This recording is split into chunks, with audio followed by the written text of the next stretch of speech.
दोस्तों नमस्कार, मैं हूं पवन त्यागी। दोस्तों, टीएमसी नेता अभिषेक बनर्जी, ममता बनर्जी का भतीजा, टीएमसी का सर्वे सर्वा कहा जाता था।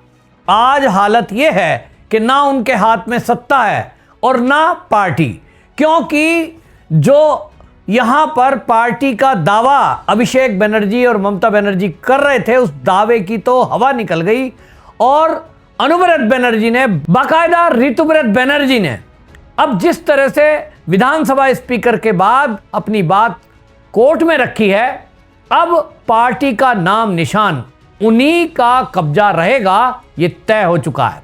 तो Abhishek Banerjee diamond harbour model की बात करा करता था, और अगर मैं बात करूं बंगाल के लोगों की और खास तौर पे कोलकाता के लोगों की, वो कहते हैं कि अभिषेक बनर्जी माने बहुत बड़ा एक माफिया। मैं ऐसे शब्द इस्तेमाल नहीं कर सकता क्योंकि पार्टी के नेता हैं और सांसद हैं, माननीय हैं, लेकिन जो बंगाल की जनता है उनके अंदर आक्रोश है। और अब बुलडोजर एक्शन जो बात कही गई थी, जो वहां शुभेंदु अधिकारी ने बाकायदा भवानीपुर में जाकर बोला था कि ये जो अभिषेक बनर्जी है, नाम नहीं लिया था, लेकिन उन्होंने कहा कि बड़े बड़े जो टीएमसी के नेता हैं उनकी प्रॉपर्टियां कोलकाता में हैं और एजेंसियां अपना काम करेंगी, सब पर बुलडोजर चलेगा। और उन्होंने लिप्स एंड बाउंस कंपनी का स्पेशली नाम लिया था कि 17 प्रॉपर्टियां हैं, इनमें से ज्यादातर अवैध हैं। उसी से जुड़ी हुई एक प्रॉपर्टी जो कि अभिषेक बनर्जी का कार्यालय हुआ करता था, पार्टी के जो कर्मचारी हैं, पार्टी के जो वर्कर हैं, पार्टी के जो कार्यकर्ता हैं या पदाधिकारी, उनके साथ जब भी मीटिंग करनी होती थी, इस कार्यालय में मीटिंग होती थी। यानी ये कहा जाए, लोगों की भाषा का अगर इस्तेमाल करूं तो ये अड्डा था टीएमसी के गुंडों का। अब उस पर बुलडोजर एक्शन हुआ है, 5 मंजिल बिल्डिंग, लेकिन कोई कल्पना नहीं कर सकता कि इनके घर के सामने से भी कोई निकल सकता है। लेकिन शुभेंदु अधिकारी ने वो कर दिखाया जो कभी कोई कल्पना नहीं कर सकता था। बंगाल की जनता झूम रही है, ढोल बज रहे हैं, मिठाई बांटी जा रही है। लोग कह रहे हैं अभी तो एक बुलडोजर चला है, जिस दिन शांति निकेतन, जो आवास है, कहा जा रहा है यह भी अवैध है। और शांति निकेतन जो आवास है अभिषेक बनर्जी का, जहां रोड से किसी को निकलने की अनुमति नहीं थी, उसके सामने से कोई फोटो क्लिक नहीं कर सकता था। आप जानकर हैप कर जाएंगे कि यह अभिषेक बनर्जी 5000 पुलिस कर्मचारी इसके ड्यूटी पर रहते थे। 3 तो घर हैं मालिक के, कितने ही कार्यालय हैं और सब जगह पुलिस का पहरा। जब यह चलेगा तो सड़क पर पूरी ब्लॉकेज कर दी जाती थी। इसका मूवमेंट ऐसा समझिए जैसे देश का कोई राष्ट्रपति आ रहा हो। प्रधानमंत्री के लिए भी इतनी सड़कें रोकी नहीं जाती जितनी बंगाल की सड़कें इस अभिषेक बनर्जी और ममता बनर्जी के लिए रोक दी जाती थी। जनता भीषण गर्मी में घंटों खड़ी रहे, लेकिन ये राजा महाराजा की तरह निकलते थे। हमारे देश के प्रधानमंत्री और राष्ट्रपति के लिए भी 1-1 घंटे रोड ब्लॉक नहीं होती, 10 मिनट रोकते हैं, काफिला निकला, 10-15 मिनट में रोड क्लियर। लेकिन इनको लगता था कि जैसे हम तो यहाँ के बादशाह हैं, कोई कुछ हमारा कर नहीं सकता, और इसलिए जनता त्रस्त थी। और अब जनता मस्त है और ये त्रस्त हैं। अब उल्टा हो गया, लोग खुश हैं। लेकिन मेरी जो बात हो रही है बंगाल के लोगों से, वो कह रहे हैं बुलडोजर एक्शन से हम बहुत खुश हैं कि ये बुलडोजर एक्शन जो कल्पना नहीं कर सकते थे।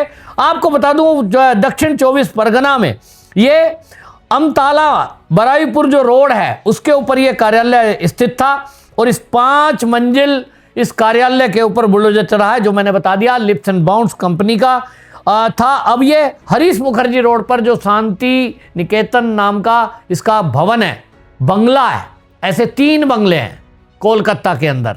और ये कहा जा रहा है कि जो शांति निकेतन है, ये एज पर लॉ ये नहीं बना है, क्योंकि कोलकाता में रूल है, नक्शा आपको अगर बनाना है और नक्शा पास कराएंगे अगर वहां पर कोलकाता म्युनिसिपल कॉर्पोरेशन से, तो 5 फीट जगह आपको सड़क से छोड़नी पड़ेगी।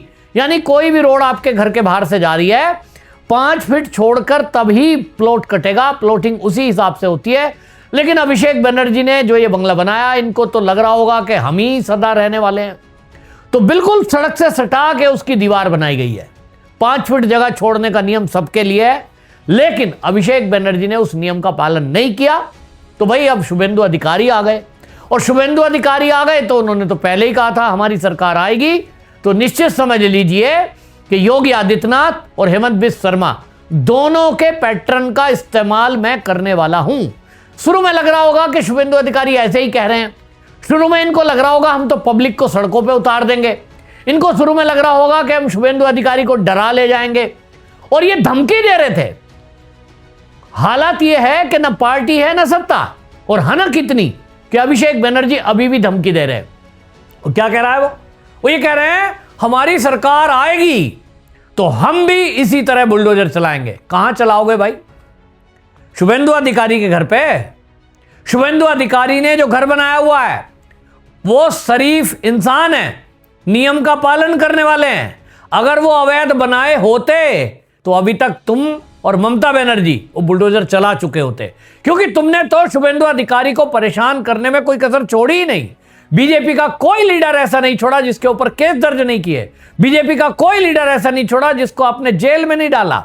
तो आप अगर बुलडोजर चलाने की धमकी दे रहे हो तो बुलडोजर चलाओगे कहां? वहीं चलाओगे ना जहां अवैध होगा निर्माण।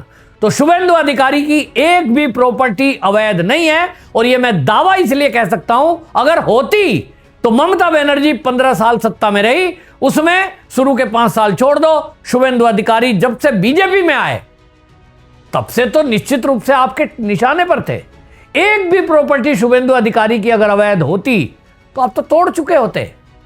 लेकिन शुभेंदु अधिकारी ने नियम कायदे से काम किया और आगे भी करेंगे। और इसलिए आपका सपना, पहली बात तो बंगाल की जो जनता है, पश्चिम बंगाल की जनता यह कह रही है कि हमने नरक को विदाई कर दी, हमने गुंडा राज को विदाई दी है, हमने अवैध वसूली को विदाई दी है और इसको वापस नहीं आने देंगे। रिकॉर्ड भी है, 10 से 15 साल सत्ता में बंगाल के लोग रखते हैं। लेकिन मेरा दावा है और मेरा विश्वास भी है कि शुभेंदु अधिकारी जिस तरह का काम कर रहे हैं सनातन की रक्षा के लिए, और जिस तरह से गौ रक्षा के लिए, धर्म की रक्षा के लिए वो काम कर रहे हैं, बंगाल के विकास के लिए जिस तरह से काम कर रहे हैं। अभी सोचिए, 1 महीना उन्हें हुआ है सत्ता में मुख्यमंत्री बने हुए, जो जूट मिल थी उसको चालू कर दिया, बंद पड़े हुए कारखानों को चालू कर रहे हैं, वहां नई नई इंडस्ट्रियां आ रही हैं, और लोग कह रहे हैं कि साहब हम पहले ही चाहते ही थे। टाटा की कंपनी जो नैनो उठ कर गई थी उसे भी वापस लाने का प्लान चल रहा है, लाखों युवाओं को रोजगार। और दूसरी तरफ जो योजनाएं उन्होंने अपना संकल्प पत्र, यानी कि जो बीजेपी का संकल्प पत्र था, घोषणा पत्र, उसमें जो वादे किए, अभी तो कई सारे वादे तो पूरे हो गए। महिलाओं को फ्री की बस यात्रा, उनके खाते में पैसे आने, ये सब वो कर चुके हैं, और इसलिए इनकी वापसी होनी ही नहीं है। मैं तो जैसा शुभेंदु अधिकारी काम कर रहे हैं, मेरा एक अनुमान है, और मेरा अनुमान यह है कि शुभेंदु अधिकारी जब तक चाहेंगे वो मुख्यमंत्री रहेंगे, और मुझे लग रहा है कि कम से कम अगले 20 साल तो कहीं हिलने वाले हैं नहीं। उसके बाद हो सकता है केंद्र में बड़ा मंत्रालय मिल जाए, अगर उनकी इच्छा होगी, चलिए भाई केंद्र की योजना में आ जाऊं, कोई नया नेता नीचे से निकल आए। ऐसे कई नेता हैं युवा बीजेपी के बंगाल में, तो 20 साल बाद शुभेंदु अधिकारी हो सकता है केंद्र में आ जाएं, लेकिन सत्ता, बीजेपी की सत्ता बंगाल में अब स्थिर हो गई। लोग ये कह रहे हैं कि शुभेंदु अधिकारी जिस तरीके से काम कर रहे हैं, योगी आदित्यनाथ का गमछा, जो आपके हेमंत बिस्व शर्मा हैं, उनकी टेक्निक और नॉलेज दोनों का मिश्रण करके वो जो काम कर रहे हैं, भाई 50 साल तो बीजेपी कहीं जानी नहीं। और टीएमसी तो अभी खत्म हो गई, वामपंथी पहले खत्म हो गए, कांग्रेस का बंगाल में कोई आधार नहीं है, बचा कौन? बीजेपी। और इसलिए किसी की ताल गलनी नहीं है। तो शुभेंदु अधिकारी ने पहले ही घोषणा कर दी कि इनकी जितनी भी अवैध संपत्ति है सब पर बुलडोजर चलेगा। तो भाई 17 प्रॉपर्टियां अभी और है, और अब आप अगला नंबर देखेंगे शांति निकेतन पर चलने वाला है।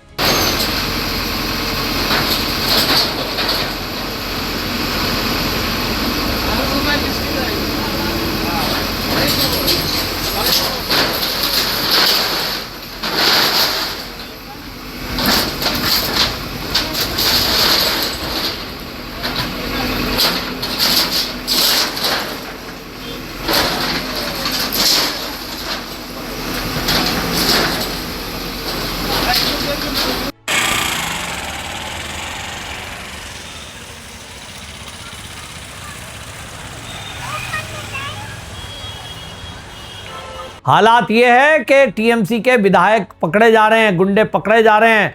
अब तो संख्या 1700 पार कर चुकी। 1700 से ज्यादा टीएमसी के गुंडे जेल की सलाखों के पीछे हैं, जिनके खिलाफ एफआईआर लिखवाई गई थी, जिन्होंने अपराध किए, जिन्होंने अतिक्रमण किया, जिन्होंने महिलाओं का शोषण किया, पकड़ के एक एक करके जेल में डाले जा रहे हैं।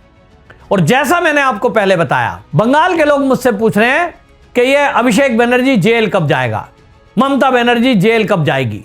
तो मैं पहले भी बता चुका, फिर से बता रहा हूं, ये जितने गुंडे हैं पहले पुलिस उनको खोज रही है, क्योंकि भाग गए बहुत सारे, और उनका इलाज कर रही है कि जिनको ये सड़कों पे उतारकर धरना और प्रदर्शन करते थे। 21 तारीख आ रही है, 21 जुलाई को एक तरफ ऋतुव्रत बनर्जी ने घोषणा की है कि असली टीएमसी हम हैं, तो हम रैली करेंगे, शहीद दिवस मनाएंगे। दूसरी तरफ ममता बनर्जी ने घोषणा की है। उस दिन पता लगेगा किसमें कितना है दम। और उसके बाद आज आप मेरी बात नोट कर लो, तारीख नोट कर लीजिए, 21 तारीख को ममता बनर्जी और अभिषेक बनर्जी की औकात पता लग जाएगी। और उसके बाद अगले ही हफ्ते या अगले ही 22, 23, 24 तारीख में किसी भी एक दिन अभिषेक बनर्जी तो पहले जेल जाएगा। ममता बनर्जी को अब जो अपने शुभेंदु दा है, वो दीदी बोलते थे, उनके साथ भी रहे, शायद उम्र का लिहाज करते हुए उनकी गिरफ्तारी ना करें।